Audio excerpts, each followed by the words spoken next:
everyone. I'm Sharon Carty, Editor-in-Chief of Car and Driver. Thank you so much for joining us for episode 11 of Inside Track. We are very excited to welcome a special guest for this episode. Patrice Banks is the founder and CEO of Girls Auto Clinic based in Philadelphia. Patrice was not born appreciating cars, but much like myself, she's learned to love them. And she's built a successful business teaching other women how to take care of and fall in love with their wheels. Patrice, thanks for joining us. I'm really excited to chat with you today. Hi, thanks for having me. I'm so excited to be here with another Chicanic. Awesome to see women in the automotive industry that are in leadership positions. So thanks for having me, Sharon. Well, let's start at the very beginning. Tell me about your first car. My first car actually was in 1988, sorry, Chevy Cavalier, brown. It was very important to me. It represented a lot of freedom because we didn't have a car growing up as a kid. We had to walk everywhere, take public transportation. And my mom didn't know how to drive. She didn't even have a driver's license. So I was the first person in our house to own a car and to have my driver's license, and I had my own insurance. I worked really hard in high school at 16, and I got this brown car, not my color of choice, but it was the car I could afford. Interior, exterior, Chevy Cavalier, but man, that car was a beast. It lasted me all the way through high school and into college, and then one day I let my boyfriend drive it, and that's the end of that story of Brownie. That was her name. Oh, well, my first car was a maroonish brown color, and it was named The Stain. So similar. Oh man, I had some good times in that car. It's interesting because I hear people talking about wanting to buy their first car and like refurbish it. Nostalgia is a hell of a drug. Yeah. Well, so you've called yourself an auto airhead. What did you mean by that? And subsequently, what motivated you to learn more?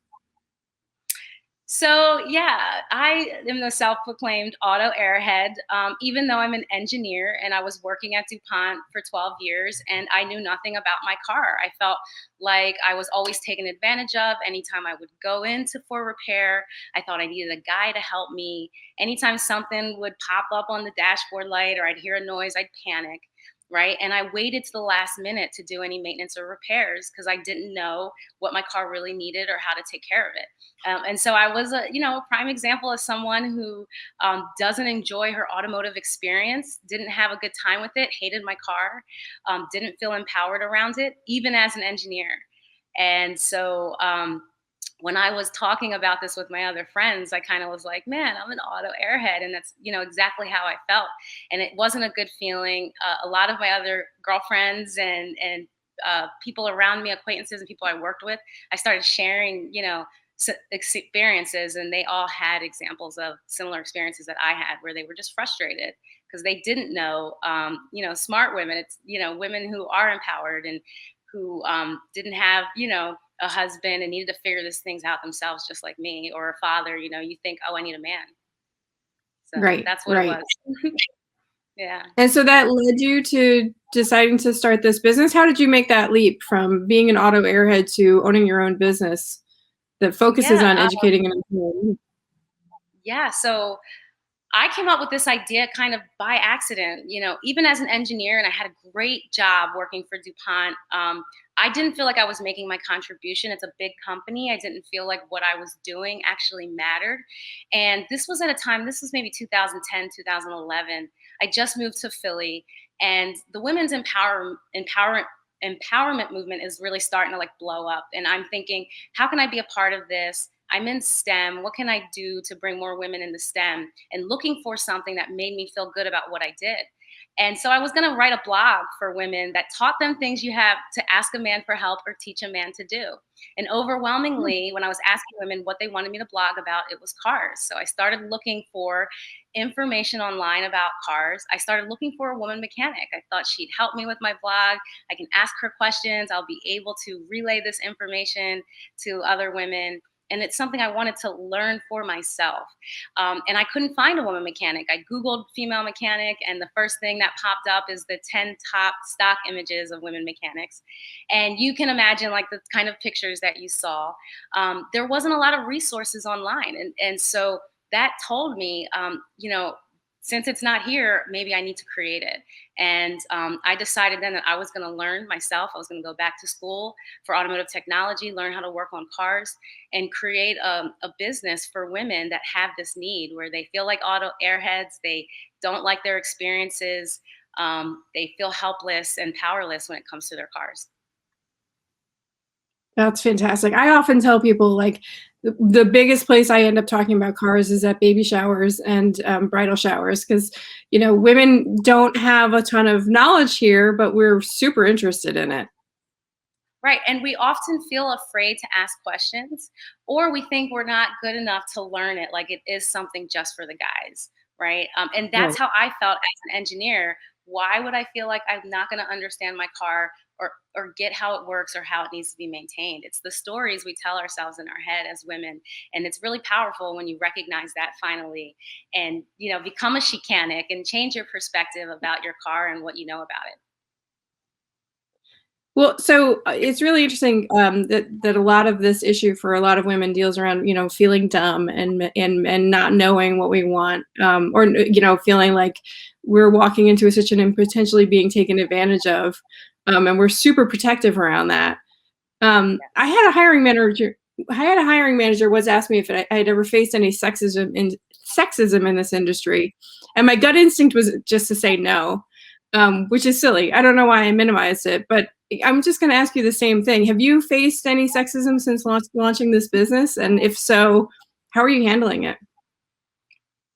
Um, so yes, if you're a woman anywhere that has a voice, I mean, just being a woman, you kind of face sexism every day, and being in a male-dominated industry, you're definitely going to face it. And it's not really how, um, you know, it's how you handle this discrimination or this sexism that really defines like who you are, and how successful you can be in a male-dominated industry.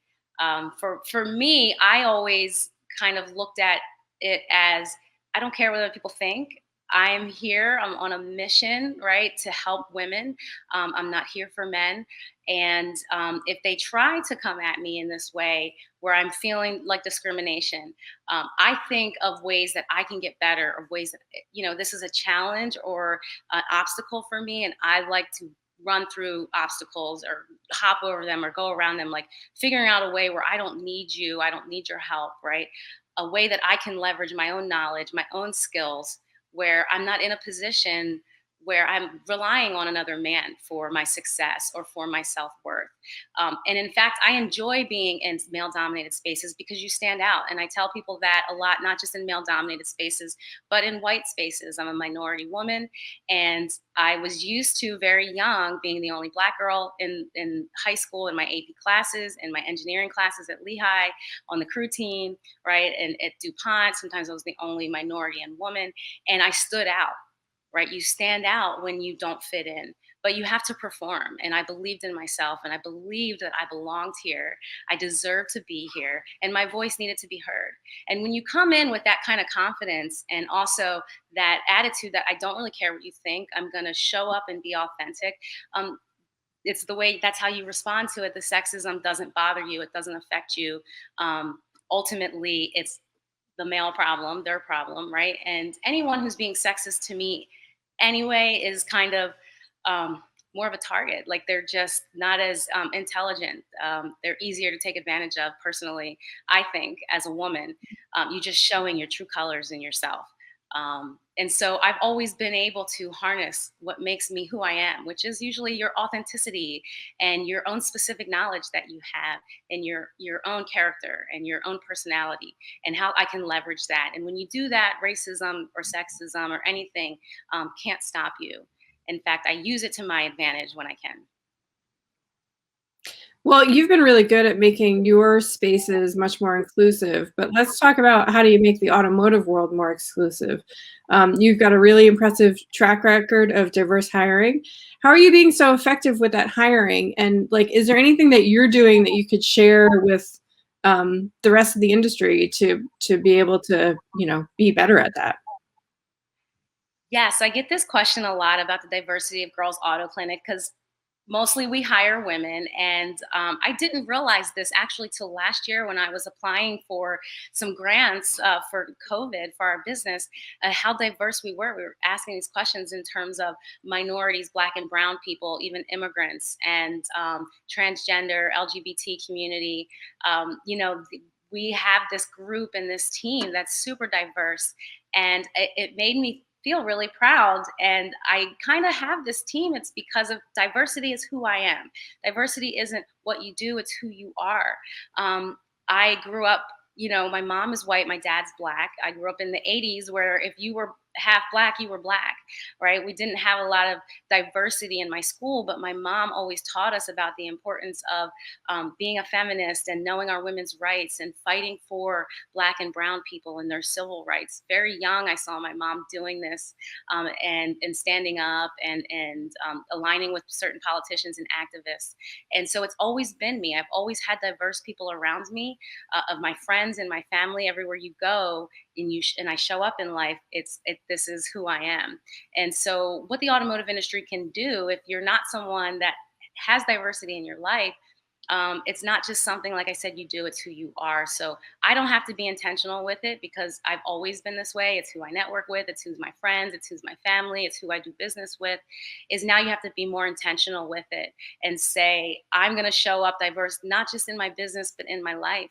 Um, with your friends and your family and acquaintances and networking and who you do business with. When you start diversifying that, you draw these people to you, right? I never really had to find my technicians. Most of them find me and they email me, especially the Black and Brown and LGBT community members, because they often don't feel like they will even get noticed if they just apply. Most of them email me or stop in to talk and didn't have experience or had a little bit experience and was looking for an opportunity, and I understand what it's like, and I can relate to these people. They look like me, they talk like me, and I want to give everyone, especially women and women of color, that opportunity. And so I'm really grateful. I have such a great team right now. We're doing amazing. We took a hit from COVID. Of course, we hire mostly women, and women are the primary caregivers of the children. And when kids had to be home and homeschooled, we had to scale down our operations because we had women that had to be at home or working part-time. It was kind of crazy, but we made it through, and we really shared this support of each other. And we're going to, I was back down in the shop working as well. We're gonna make it through this together and really lean on each other. And that's what we did. And we came out stronger as a team, which makes me really happy. I'm so blessed to have such a great staff, and they just bring so much to the table from their different backgrounds and their different diversity, which is what makes our business and our brand so great. Well, that leads me to my next question. I was gonna ask you what kind of issues have come up having a largely female workforce. Do you end up having kids come in and hang out in the shop while their mom is working? Yeah, absolutely. If it's even before COVID, if it's a snow day, we've got bring your kids in. Women, not only are they primary caregivers of their children, they usually are of their parents or any family members of the home. Women have a lot of unpaid work that they do outside of their job that affects how they show up to work. And I want to be aware of that and make sure that we can accommodate women as much as we can. I know that it's not typical, especially in a male dominated industry and a service industry where showing up is most important for work, right? And we want to make sure that women show up where they're not worrying about their kids or how their kids are feeling, about them not being home or the safety of their children, if they can afford daycare. These are all problems that they come to work with and that they struggle with, including, being a single parent or going through divorce. Even things like domestic violence, we have to deal with here, as a business and as a team. And it's eye opening for me. Because I started this business really to empower women. I'm an engineer and I'm a problem solver. And ultimately, I was thinking about why do women, as the number one customer of the automotive industry, feel like auto airheads, right? They hate their experiences. And I believe the root cause to that is there's not women working in this industry. And so I created Girls Auto Clinic to set out not to just give women an incredible experience, but to empower women in this industry, to bring more women into the automotive industry in positions of leadership and influence and power. Um, and that is different than what anyone's doing. So it's not able to just apply certain business models of automotive repair and it's going to work. We're really changing culture and how women show up at work and women show up at work in the automotive industry, and how we can make sure that they're contributing the best and we can still be a profitable business. And it's been hard. It's been 4 years since we've been open, and we've switched out some team members and brought some new people in. That's really gets the vision and helping us kind of figure out this culture here and how we can create a very inclusive space for women and anyone who may be underrepresented in the automotive industry. That's going to take some time, like I said, but I feel like we're doing the right thing and that we're definitely making progress. And it's hard because it's hard to find technicians right now, right? And to imagine Yeah. finding women technicians is even harder. And that's a problem I'm setting out to solve, and how we can save, I feel like, the automotive industry and make a contribution by hiring women. So I think that's going to be important for the future. Yeah. Well, I mean, that's a really important question, right? Given that there is a shortage of automotive technicians and it's scheduled to be even bigger in the next few years. So if that shortage is coming and it's already not attracting women, how do you get more women into that business? Is it just you going out there and just trying to make a case, or like, how do we do this? So it's definitely not just me. I mean, you can't really do anything on your own, especially with the impact that I'm trying to have. I need, a ton of women involved in this and feeling good about their cars and changing relationships they have with their cars and talking about their cars. It's going to be really important. And to me, it's about representation. Um, I get a lot of requests to speak from not just in automotive, but corporate America, and saying, how do we get women into STEM? How do we get women into engineering? How do we get women to automotive? And they focus on recruiting. And I just don't think that that's the issue. The issue isn't how do we recruit women, it's how do we retain women who are in the business now. There's a lot of women who have come through STEM, and automotive technology is part of that STEM, that they're interested in it. They're interested in it young, and we kind of talk them out of it. Society does, their parents do, their teachers do. When they finally do make it to go to school for it, they get a job where they don't fit in, or they face sexism, right, or all types of harassment. And so it's really difficult for women to stay in and be a part of this culture. And so what we need to fix is how do we get women to stay? And when you see women working in STEM or you see women working on cars and automotive industry, you won't have to recruit women because they'll want to do it. They'll see other women doing it. They'll think it's cool, it's acceptable. And so I really think, like I mentioned, in 2010, 2011, when I was looking for a woman mechanic, I couldn't find one. And when I started putting out there, doing a TED Talk and videos and social media content around including more women and being feminine and being a mechanic and the importance of being authentic as a woman in this industry, I'm starting to see more women show up. And if you hashtag now female mechanic or she-canic, you'll see thousands of posts, which you didn't see 8 years ago, even 5 years ago. And so it's really about representation. And then once you kind of have it going, it'll just take off. And so I just really reach out to as many women as I can. I mean, it's difficult because of everything I'm doing, but other women in the industry, how we can help, how we can partner, how we can highlight them, the importance of that they're here, that they belong here, they deserve to be here, and the importance of showing up authentically them. And that's what's going to get more girls excited about it. And then you'll be able to choose, like, okay, I'd love to work with this woman. I'd love to work with you. You Right. have to also just be aware of, people say, well, our culture is mostly men, and how do we create a culture for women? And I just don't really believe that you can create a culture for women by training men to be nice to women. Like, you have to include women, right? There have to be women working here. And that's what's going to change your culture in organizations. Change happens from the top down, I believe, not the bottom up too. So it's really being aware that the leadership is aware of this. They are invested and bought into, like, having women work for them and the importance of that and how it can make their team stronger. And really just lean into it. It's going to be difficult. It's going to be hard. Just because you hire one woman and she didn't work out doesn't mean you should quit and it's never going to happen again. You hire male mechanics that don't work out all the time, right? Right.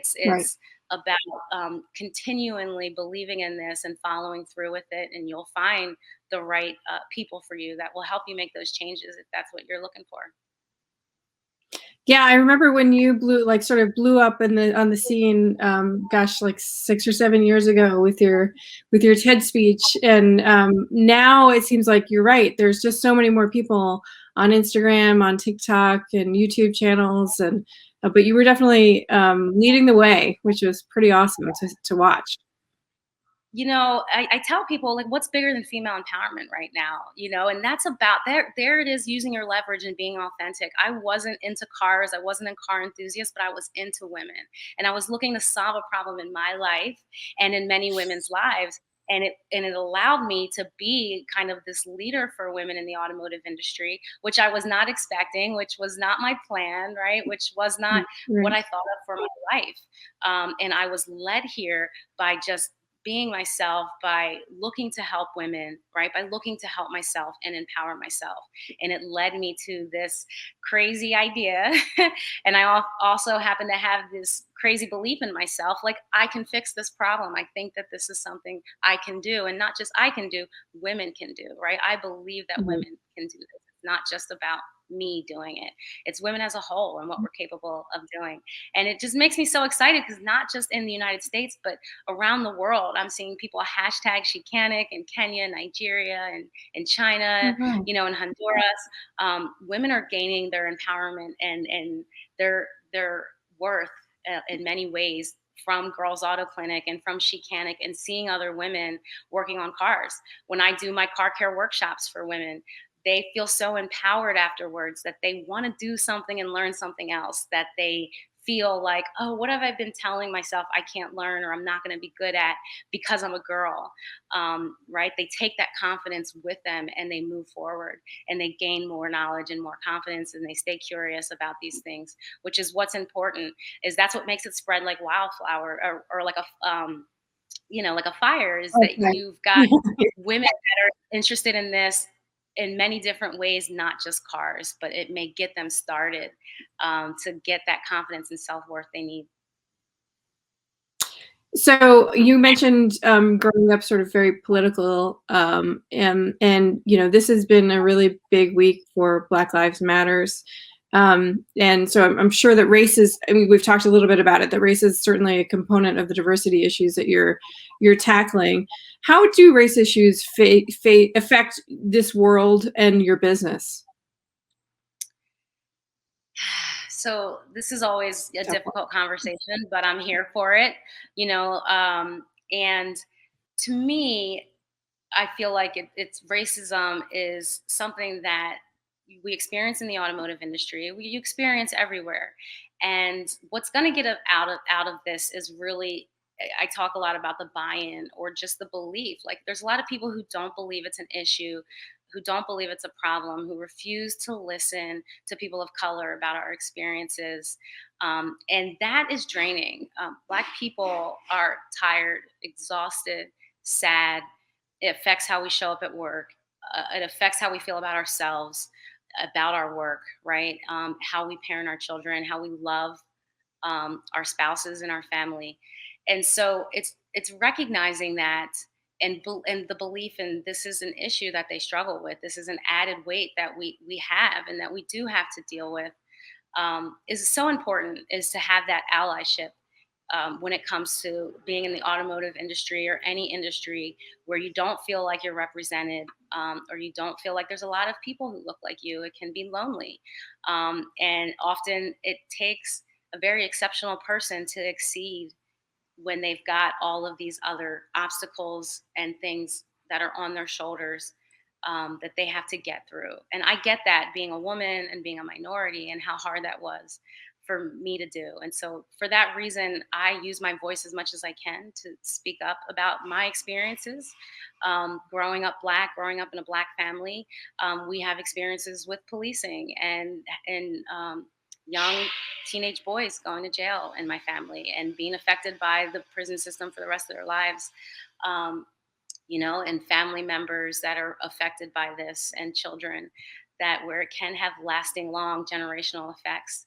And so, part of what I do with Girls Auto Clinic and why I hire people of color is because, right, making our contribution, understanding that you're worth it, that you're worthy, we believe in you, is really important. With just, I feel what's going on right now. There's Everyone wants to say, well, what do we do? How do we fix this? And ultimately, I don't know, right? I'm not an expert in this, but part of Yeah. it is showing up, right, and listening to people of color and their experiences, and so they feel heard, understand, they're sad, they're frustrated, they're tired, they're angry, and giving them space for that, and understanding that instead of dismissing it all the time. So when people come to work here, they know they're not going to have to put this armor on at work to face people who don't believe their existence or their experiences and what they're feeling, or think that they shouldn't bring that to work and it shouldn't matter. I want everyone to come to work happy and healthy. And if they're not, how can we help you? And how can we make you feel better? And a lot of times, coming to work here and being diverse, people forget about that stuff. We don't need to talk about it because it's an escape for them to come here and be Yeah. surrounded by other people who they know they're supported by. So, I mean, it's really tough. I struggle with it. Just seeing my friends, I try to turn the news off as much as I can. I know, watching the George Floyd verdict, I was just knots in my stomach. And afterwards, I wasn't happy. I was just sad. Like, this is just so tragic. And how Yeah. everyone is stopping what they're doing and stopping being productive, right? And to watch this, it is just it's unproductive, and it's not good for our hearts and our minds. And I'm hoping that everyone is doing their part that we can, especially the people who know this is an issue, making their Right. contribution. It's not just about putting out a tweet. It's like, how can you really show up for people of color in this country and let them know that you value them and their contribution is important and that you want them to be here, right? They deserve to be Right. here. Well, you mentioned earlier about sort of looking for with an engineer's mind towards solutions, and it's hard not to notice that many interactions that Black people have with police happen in cars and around cars. And I've been trying to sort of noodle this problem around. I'm wondering, is there anything that we can do in the auto industry to help lessen the tension in these interactions? Like, should we be doing like primers on how to fix those little things that you can get pulled over for, or what is there anything we can do to help? Yeah. What do you Well, think? I first, just acknowledging it is great and saying, how can I help? Right? Yeah. And listening to a person of color and saying, how can we help you? What would make you feel more safe? I have gotten requests because I do workshops, teaching people how to, change their tail light, because you can get pulled over for that. And even the kid pulled over originally for having air freshener hanging from his rearview mirror. My husband's Cuban. When he first came over here and I told him that, he thought that was kind of insane. And I'm like, listen, it could happen. Ultimately, like I said, I'm a root cause person, and when we're trying to teach people how to prevent from getting pulled over, it's not fixing the root cause, right? They'll just find other ways to discriminate, to get around that, and pull people over, or stop them. And so it's really about, how do we fix the policing system and reform it and get them, the training, the better training that they need. Like I mentioned, change happens from the top down in organizations. I think we need new leadership there. And ultimately, what you can do in the automotive industry is, like I said, the buying in is the belief that, yes, this is happening, and how can I help? And talk to people that you know and say, what can I do and how can I help you? I don't really know that answer because it might be different for people. And I'm sure having these workshops to teach them these things on what not to do to get pulled over, it can help. But ultimately, we're still going to have this issue if we don't fix the root cause. And you can fix the root cause, by yourself and changing your behavior and your beliefs. I ultimately believe that, be the change you want to see in the world. And so it starts with you, and it takes just as little bit as that. It's not this big burden you feel like you have to put on to change the world and change it for all Black people in the United States. It could be just, how can I help one person? And you've made your contribution and your difference, and feeling good about that. So it's a big issue, but you can start really small and help people today just by listening. Yeah, that's great advice. All right, let's go a little bit lighter now that we've touched on some heavy topics. Let's talk about your book. I have it here. I just dropped on the floor. Let me pull it up. But let's talk about your book, Girls Auto Clinic Glove Box Guide. It's really great. It's super comprehensive and really easy to understand. What compelled you to write it? So I wrote this book because I was doing car care workshops every single month. Every second Saturday of the month, I would do them. And it was a lot of information. Women learn on their cars. I would have them pull their car up. If they didn't know how to pop their hood, we would teach them that and learn everything underneath the hood, what you can touch, what you can't touch. And it's a lot of information. And you only retain about 20% of that, right? And so I wanted to create some type of document to give to women after the workshop so that they could take this knowledge home with them, keep it in their glove box, because they'll need it, right? Not on their shelf at home, but they'll need it when they're in their car, when they're at the mechanic, and it'll teach them everything we taught about cars, and so it's learning how to take care of your car, how to talk to a mechanic, right? And really, I want women to feel like smart consumers and confident drivers. And so I started out with this little pamphlet. I got on PowerPoint and do what I know how to do best, was just present. When I was an engineer, I had to present a lot of my reportings and my findings for my testing and things that I did. And so I put together a presentation and printed it out, as a little pamphlet. I'm a big believer in visuals, so it was a lot of pictures explaining things and stuff. And I'm also a big believer in core principles. Is when you learn the core principles of how things work, you can build off of it. So I wanted to make sure that I was explaining this in a way that wasn't over their head, wasn't terms that they couldn't understand, and it was not intimidating. And so I kind of just put together this presentation and I printed it out at Kinko's. And my first book I kind of gave out to the Girl Scouts when I did a workshop with them. I was getting their feedback and they loved it so much. And so I started selling them because I do these workshops for free every month. I was kind of building my customer base and also practicing my knowledge and my public speaking and presenting. And women were like, this is amazing. We need more of this. So I started selling it at my workshop so I could bring in a little bit of money. And it was self-published. I self-published it at first and was selling it on my website until I did a interview with CBS. I had gotten my first national news that talked about my workshop and my self-published book. A literary agent from New York saw it and hit me up and was like, I think this is amazing and what you do is great. I'd love to write, turn this into a published book. And the rest is history. They found me a publisher. It was Simon & Schuster. And I actually wrote the book at the same time I was opening the shop, which I would not recommend doing. We can talk about some failures that I've had. It was a lot.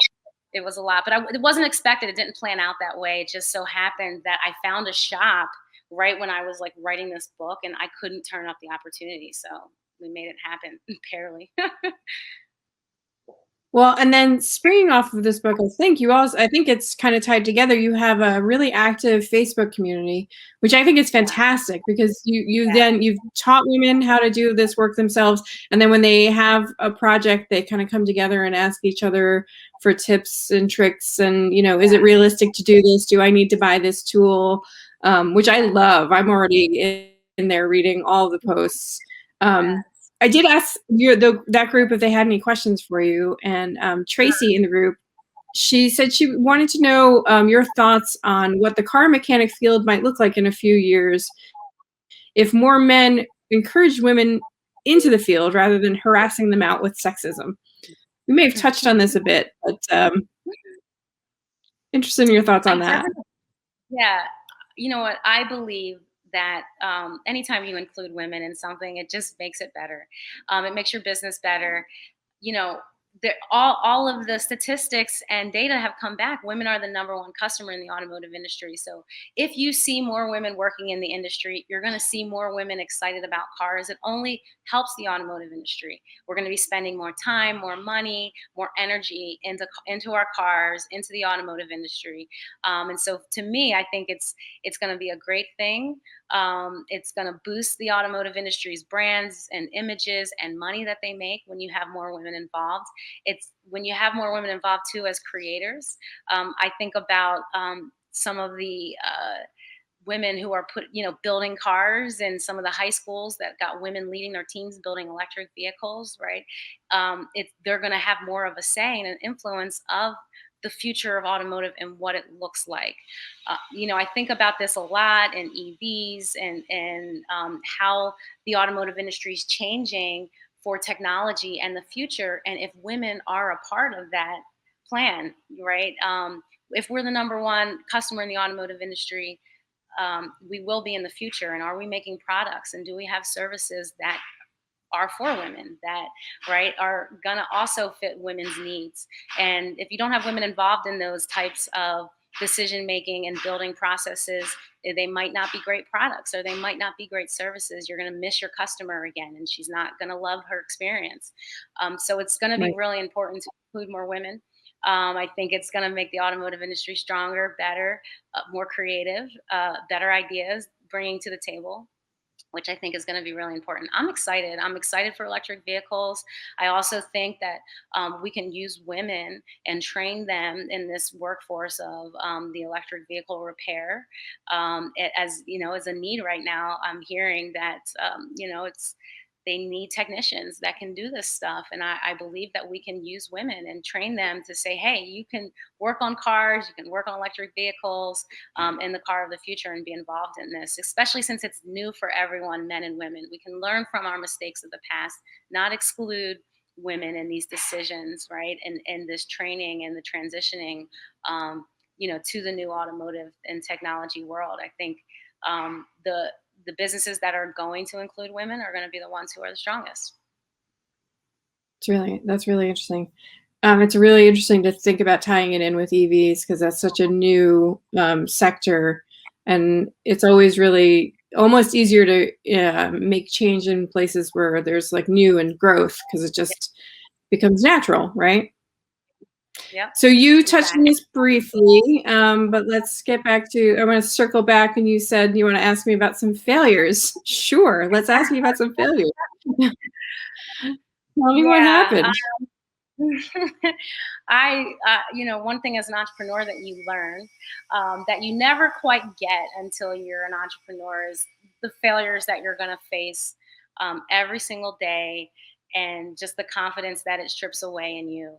And I'm a solo founder. I don't have any partners or investors or VC funding right now, and so there's the weight of that on me, and making the wrong decision every time I fail. It's my fault all the time. I'm an extreme owner. It's my fault. And probably my biggest failure I'll talk about is around my staff and my people, because that's often where our failures are. I'm an engineer, and I acknowledge that I'm really great at problem solving and organizing things and creating processes and procedures, but I'm not great at the people stuff. It's like, why can't you just do it the way it's supposed to be done? Why can't you just follow the procedure I created? And I have failed many times around my people and supporting them and giving them what they needed. On top of when we first started, I was getting all of this press about Girls Auto Clinic, and I was trying to handle all of that and the success that we had in the media and people sharing our story, and it was a lot, and I wasn't able to show up for my staff and my team like I should have, and ultimately, because of that, people were unhappy and they left. And I never thought that I would leave. The girls who I started with would be unhappy and they would leave. I'm like, I created this place for you, right? And ultimately, I wasn't supporting and showing up for them like I needed to, where they felt supported in terms of their careers and where they were going. And how they felt like they contributed to Girls Auto Clinic. And so I really had to take a step back. I mean, that was so difficult, very hard, right? A lot of painful nights of me feeling like I was a failure, that I wasn't going to make it through, that my employees aren't going to like me anymore. How am I going to get through this? Along with, my employees leaving went the skill level too. And now I have to find people to backfill them at that skill level. And so it has taught me so many things now, having that experience. I'm a better leader. We have better processes and procedures for employees, including performance reviews and tech incentives and all types of things that we put in place now to make sure that employees love coming to work, that our morale is high, that we're in an environment where they feel like they can come and speak to a manager if they're upset or they feel like they're not empowered at work, that their voice matters as well, and that leading from humbleness and from gratefulness, which is difficult to do, right? So uh, that was definitely my biggest failure. I thought we were going to go out of business because I had to start over with another team, and but I'm grateful that I did, because not only did I learn and grow as an owner, I have a stronger team. The morale is as high as it's ever been. Our revenue is higher than it's ever been, and so it's important to like embrace your failures, right? Like, man, when I think about some of the things that every day I'm like, this isn't the right thing. But I'm a huge believer in continuous improvement. I always want to get better. I'm always trying to learn about myself and be self-aware of how I can be a better person, a better leader, a better wife, a better team member, right? A better mentee and mentor. And that comes from me being self aware of my failures and how I can get better from that. And now I almost embrace them like, okay, yes, here's a failure. What can we learn from it? I'm ready to move on, because failure is always a part of the story. It's a part of success. You're not going to be successful if you don't fail. And I'm trying to get to the success, right? So I welcome these failures and I let people know failures at work. Like, I don't care if you fail. I want to know what you learned and how you can use this failure to make the company better and make yourself better. Right, right. Yeah, those postmortems are really important. That's really great. I do want to just point out we are having some streaming issues. So anybody who's seeing this, we're taping a clean version of this and we're gonna send this out. So there will be a recorded version, but for folks who are trying to stream and have issues, apologies for that. We have another question for you, someone who is watching the stream, Arissa in Stone Mountain, Georgia. She is preparing to register for automotive school in the fall, and she wants to know if she should get a degree or a diploma. And she's also wondering how would she start her own business, her own shop. She'd like to specialize in old school restorations. Yeah. Any thoughts on that? I do have thoughts on degree versus diploma. And I've changed those thoughts recently because I do believe that you are in charge of your education. We are living in a time where having self-knowledge sometimes is more important than what you learn in school. And automotive technology, you absolutely need to go to school, right? There's no more like I can learn on the job. You pretty much need to go to school for that. Now, when you go and you get your degree, it's because you're like at a 4-year school and you take the English and the communications and the math classes. And a lot of people don't like to do that, which I understand, right? They want to take just the subject matter that they care about. which is kind of the way education is kind of heading now, where it's like, do I need history and all these other breadth classes instead of just my depth classes? And so it really just depends on what your goals are. Now, for me, I think it's important, especially if you're a woman or you're a person of color, to definitely get the degree because we don't have as much space to get jobs without a degree, right? They're going to see if we haven't graduated, with some type of college degree or diploma, that we're going to not be good enough. Whereas you can drop out of school and start a company and make millions of dollars, and have people invest in you with other people. So I think it's different depending if you're a woman or a person of color, and what you plan on doing. If you know you really want to work on cars and this is going to be it for you, like go to UTI or LTI, one of those schools that just have the automotive technology program. But if you're interested in business, you're interested in creating marketing for the business, if you're interested in creating content and education, you're going to need these other skills. So it's really understanding like what you're good at, what you want to do, what interests you, and then find those skills to do that. Because ultimately, we're living in an age that's all about personal branding and how you can be authentic and different than the billions of other people who are on the internet or trying to do what you want to do. So it's important Right. to understand like what you're great at, go for that information and that knowledge. And the people who are going to succeed and the people who are going to be the best are the ones who look for education outside of school, right? Schools are going to teach you a lot about automotive technology. If you decide to go for the program where you get your 4-year degree at a community college, that's great because you're going to utilize that knowledge in other areas of your career, your life. If you don't plan on doing that, I wouldn't waste your time. I wouldn't waste my money. I would just go for the classes that I need, right? So I can start applying my specific knowledge to my career. But it's a great question and it's something to think about. Now, when you want to start your own shop, one of the things that I thought about first is I'm going to need customers and how are they going to know about me? I don't work in a shop now that I want to like steal all their customers. I started doing my workshops and I did workshops for 2 years, every single month, not missing a workshop. Sometimes when 2 women would show up, and people started talking about me and sharing it, and all of a sudden 2 people would show up, then 10 people would show up. Now they're sold out, and you have to wait months to get into one. And so it was me promoting and talking about myself and offering value as much as I could before I opened my repair center. So I was making the connections. I was networking like crazy, telling everyone, I'm going to open this. This is what I'm doing. And so it's positioning yourself in the right place. It's not always about the hard work. It's about where you are and who you're doing it with. That's just as important. So if you want to start a business, hang around other business owners. If you want to start one in restoration, get a mentor that's doing that. I worked for free in a shop for 2 years before I opened Girls Auto Clinic.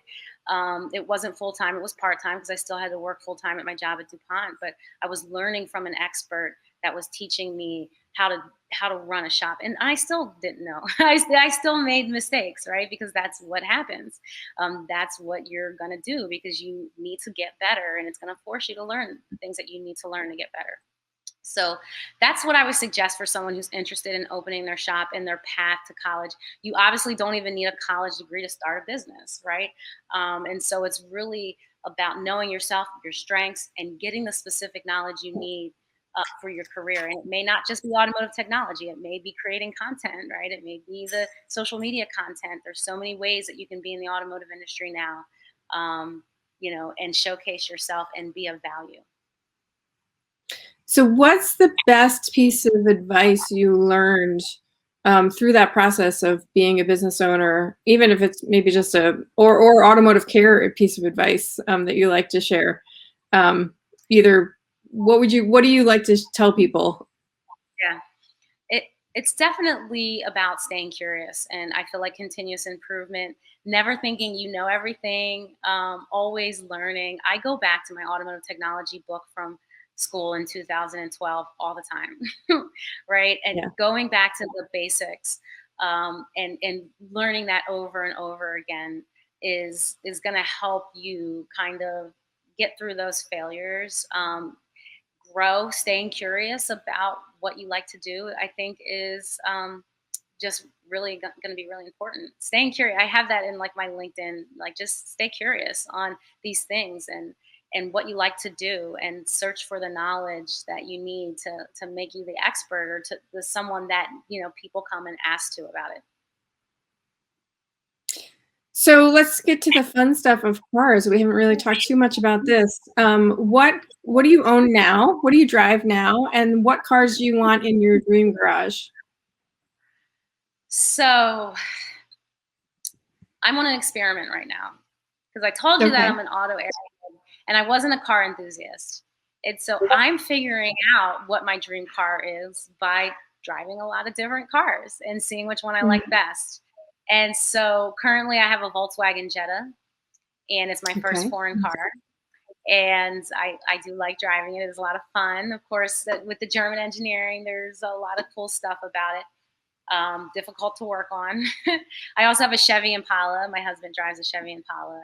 I've had Fords, I've had Toyotas, I've had a Kia, and so I'm kind of trying out different cars, seeing which one personally I like as my A to B car. Right? I kind of talk to women about, you know, thinking about your cars and the importance of the most important decision you'll make with your car is the type of car you buy, and what you need that car for, and your personality. Everyone, you know, doesn't think about those types of things, your lifestyle. And so I want a car, an A to B car that I love, that I use every day. And then of course you think about your fancier luxury vehicles that everyone dreams about having.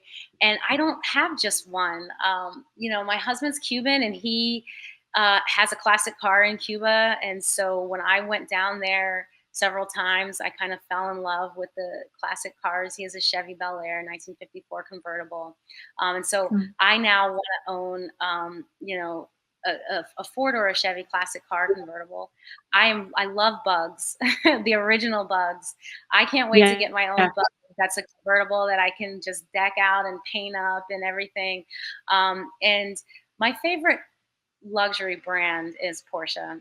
Audis and Porsches. I really do enjoy driving them, and I just think as a woman, I look really dope. Yeah. But my car I've had the most is a Ford. I've had the more Fords than anything, and I enjoy Fords.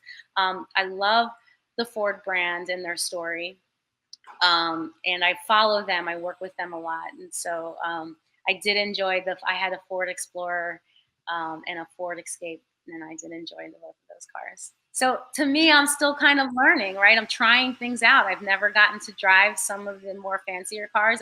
I've never driven a Tesla, but I just drove a Mustang Mach-E, and that was dope. I loved it. So I'm definitely looking into adding an electric vehicle, you know, to my roster. So Nice. I'm going to be like one of those rappers on Cribs, hopefully one day, where I have a garage where I can showcase my eclectic collection of cars, and it just comes from what I learned to like to drive, and it doesn't have to be luxury or like a motor car. It could be my 1988 Chevy Cavalier in brown. You know, so Well, one of the things that you talk about in your book, in a way for us, for women to like kind of feel connected to their cars, is to name them. So, what is your Jetta's name? Alexandria is the name of my Jetta. Oh, And I call her nice. Alex in short. Yeah. My first car was Brownie. That was easy because she was brown. But it gives you a connection to your car. You're more likely to take care of it. You're more likely to be more compassionate with it, right? When you name it and realize, I say women, we treat our bags better than we treat our cars sometimes, you know. Right. And it's just because we're afraid and we don't know. And we want to be better. That's why, you know, I used to have so much anxiety going into a mechanic, because I was afraid they were going to shame me for all the things I didn't do for my car. My oil change being over, my filter needing to be replaced, your tires are low, these dashboard lights aren't. I didn't want to feel that shame. And I think Yeah. when you take that away from women by empowering them that this is your car, you own it, not it owns you, right? It gets rid of that shame, and they're more likely to go in and take care of their vehicle as it needs. Well, there's also that fear of being ripped off, right? If you don't know what should be done, then it's really Right. easy to be taken advantage of. Yeah, and I tell women all the time, like, I always felt taken advantage of whether I was or not because I just didn't know. And that's not a Right. position you want to be in as a consumer. It's not a position a business wants their customer to be in. So I feel like it's just as responsible for us women to be educated as it is for businesses to educate women. And so I looked at it as my responsibility that my customers feel confident about every choice they make with their car. And if that means taking them into the shop. In my workshop, I tell people mechanics diagnose by hearing, seeing, feeling, and smelling for a lot of things. So if we can hear Mhm. it and see it and smell it, so can you, right? And so we take Right. them out and we show them what we're looking at and what that means. And so they feel good about it and they don't feel uncomfortable or walk out feeling like they were taken advantage of, even if you weren't. You don't want your customers to have that feeling once they leave. Right. All right. Well, we are nearing an hour, so I just want to get you with our very last question. And this kind of came up from a couple of different readers too, wondering when we're going to see girls' auto clinics all over the country. When are you expanding? What's that plan? So I've been getting this question since I opened. I mean, before I even opened my first repair center, people are like, franchise. And I'm like, no, I can't. I got to open one first. And that one has to work, right? We're bootstrapped right now. And so I don't have a ton of cash. And people who own a repair center know that it's very capital heavy and labor heavy. It's a hard business that you need a lot of money to start and equipment and people, right? So I am working on expanding. I brought on um, a really smart woman onto my team who used to work at Google, and she's kind of our chief revenue and culture officer, but she's also great with scaling up businesses. And there's a lot of people out there who are looking for this. I get emails every day, not just from people who want a girls' auto clinic, who want to own women who want to own a girls' auto clinic. They're like lawyers and business women, and they love the idea, and people who want to work with me. I get requests, really smart people, and I'm so blessed that are like, I love this. How can I help you? And so we're working on it. Part of it is creating the model, the first one here in Philly, and then duplicating that. And we're still working through some kinks, and they're mainly around talent, and how we find talent. If we expand, and I still struggle with finding talent and retaining talent, right? The rule every 2 years a tech moves around. That's not going to work for us if we want to grow. I need to make sure I've got a recruitment and retention plan. And I also want to make sure, like this business, I said, the goal of Girls Auto Clinic was to empower women, to create more women owners and put them in positions of influence and power. So as we grow, that is part of the mission. How do we create more women owners? How will they own repair centers? Is this going to be franchise, managing partnerships? That I still haven't figured out. But I want to make sure that it includes women and families as we do expand, and that, because that was our whole mission. So repair centers, yes, I wish I could do it yesterday. I have people knocking down my door trying to throw money, saying open one, and I'm just not ready yet. And we also want to expand the Chicanic resources because of COVID and us being short staffed and how much energy I've had to still put into the repair center. I don't have much time to do things like this, to create content online, to upgrade my book. And I love doing that stuff. I love teaching. And so I'm hoping that we will be able to expand our Chicanic resources, the Chicanic community that's on Facebook, having more clips and car tips and more interviews and talking to women and how we can encourage more girls and women to join the automotive industry. So keep a lookout for us. We're definitely coming. I know in today's climate, it seems like 1 year is too long, right? I have this FOMO about opening another repair center, but I want to be smart about it. Like this is important. I didn't, like I said, I didn't do this just because I love cars and I like working on cars. I have a mission here, and it's important that we stay true to that mission. I stay true to myself and the why of Girls Auto Clinic. Right. Well, Patrice, this has been a really fantastic conversation. Thank you so much for joining us, and really best of luck with as you grow the business. And thank you, everybody who was able to join today. We will be posting a recording of this later. Don't forget to join the Track Club by Road and Track to be part of our 3-tiered enthusiast club. Visit roadandtrack.com/join to sign up. and visit Road and Track shop at shop.roadandtrack.com to check out our great gear. All right, thank you so much. Bye, everyone.